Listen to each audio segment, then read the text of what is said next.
Hi, I'm Aiman. I'm Hizami. And welcome back to another video in our series of converting our patio to a 3-season multi-purpose room. In our last video, we talked about, actually, I think we talked about structural screws and lag screws, but I feel like there was a video after that. But in this video, our goal is to put the plywood sheathing on the floor. But before you can do that, you need to lay down this black plastic tarp on the ground under the sheathing and under the floor, so that, well, we'll talk about the function of the plastic wrap while we're laying it, but right now my dad and my mom already put down this layer of the sheathing, this layer of the wrap. So me and Hizami will put a second layer of wrap on this side of the room. Alright, so here is the box of plastic sheathing from Home Depot, I think. Yes. It is 10 feet by 100 feet and it comes in this tiny box. So what we're going to do is, this is a 17 feet wide patio, which means we need at least 2 layers of this, at least 2 sheets of this to cover the entire area of the patio. So Tommy over here is going to help me lay out enough to cover the area from about here to over there. We don't want to do too little so that we can get full coverage, and we don't want to do too much because this is expensive. So, Tommy, help me do the honors. So, in our last video, or in one of our first videos on working on this patio, Hizami was here. In the meantime, from that video, Hizami went to MIT, and now it's the summer, which I guess can show you how long we've been working on this project right here, converting our patio to a 3-season sunroom pool. And the reason why is not because we're waiting for Hizami, but because the lumber prices have risen and there's just a lot of things to look out for, and also we're just busy. I have schoolwork, my dad has to work, and I guess I don't have to worry about Hizami because he wasn't here.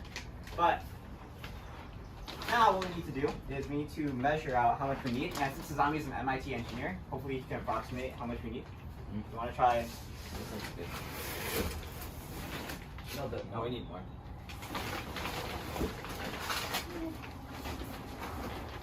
Hey, you pull? Interesting. You pull more. Yep, okay. This is good for me.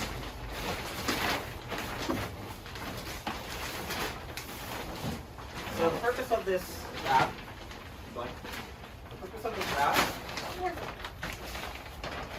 is to prevent weeds and other infestations from getting under the deck.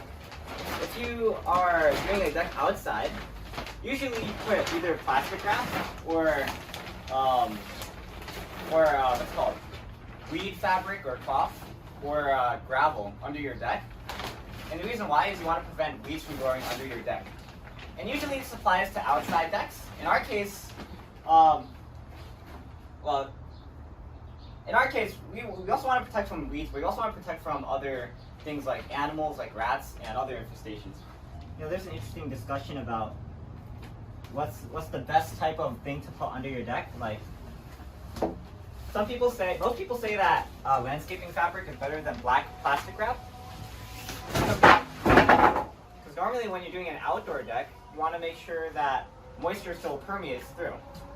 So fabric has holes in it that allows moisture to pass through, whereas plastic doesn't. And hold on, we're going to put this under. Are we gonna? Oh yeah, we're gonna open it up. But actually, let's see if it fits first. Try putting it up to where you want it to be on this side. And let's measure it. On top or under? We're just trying to see if it's long right on top. Yeah. In our case, the benefit of the plastic wrap over something like landscape fabric is, hold on. I'm trying to measure.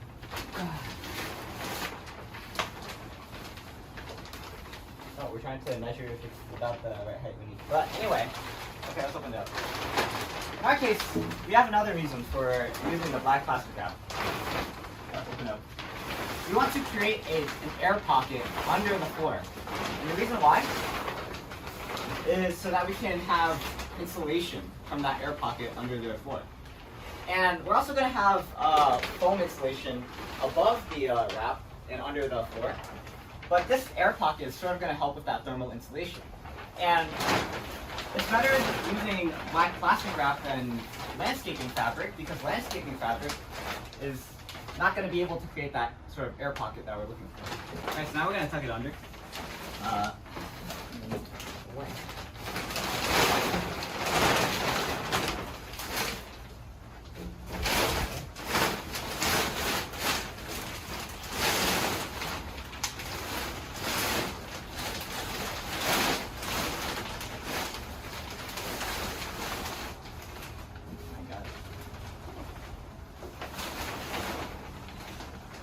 Easy as pie. I guess now we can see if it gets our length requirement.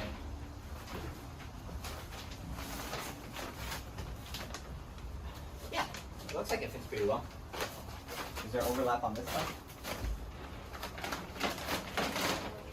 Yep, it looks like we have the overlap that we need. So the space that we need to cover is 9 feet wide. We have 10 feet of sheathing, of wrap. Not sheathing. We have 10 feet of wrap, so that means that there's going to be a bit of overlap here and a bit of overlap over here, maybe about 6 inches on both sides. And we need overlap on these sides and this side to secure it, so also about maybe 6 inches. So now let's cut it into place. We need to make sure that it goes around, like over here, we need to make sure that it goes around like the concrete footing and also the wooden joist. So we need to cut these a bit to make sure it fits in place, and then we're going to secure it.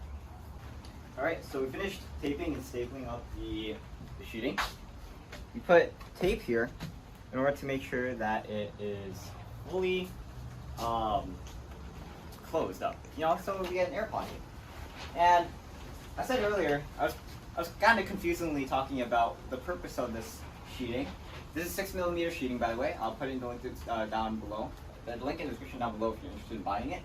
But the purpose of this is mainly for that air pocket, like things like weeds don't matter because they won't grow here. There's no sunlight.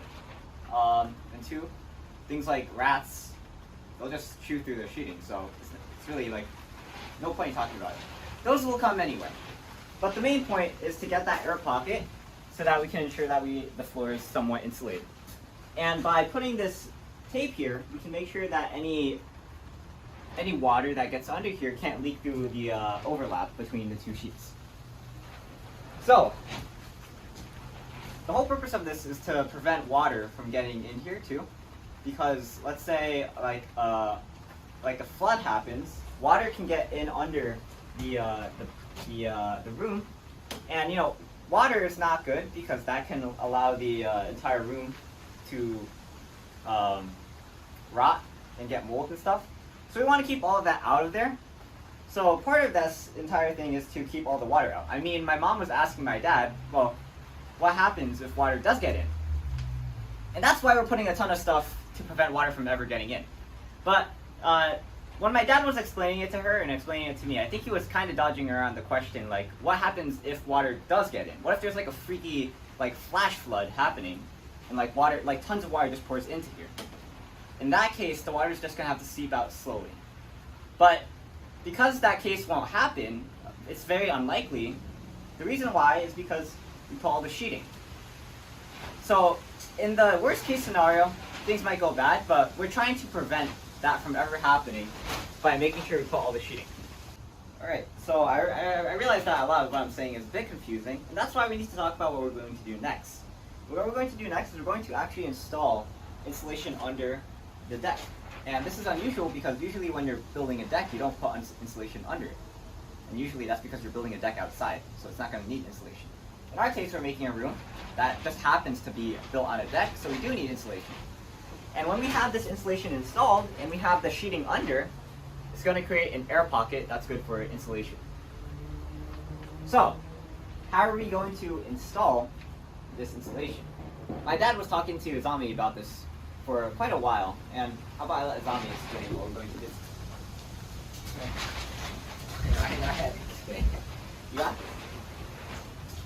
What's the thought process behind where we install the insulation.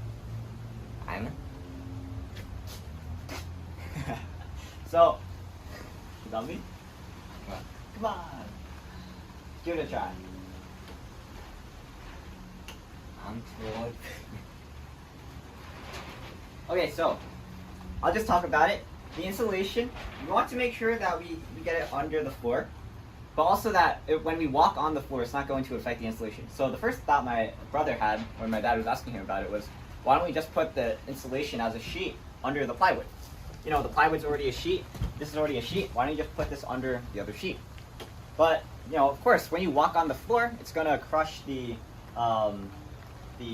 insulation, which is especially bad if you're like really heavy or you're handling something like really heavy like a couch.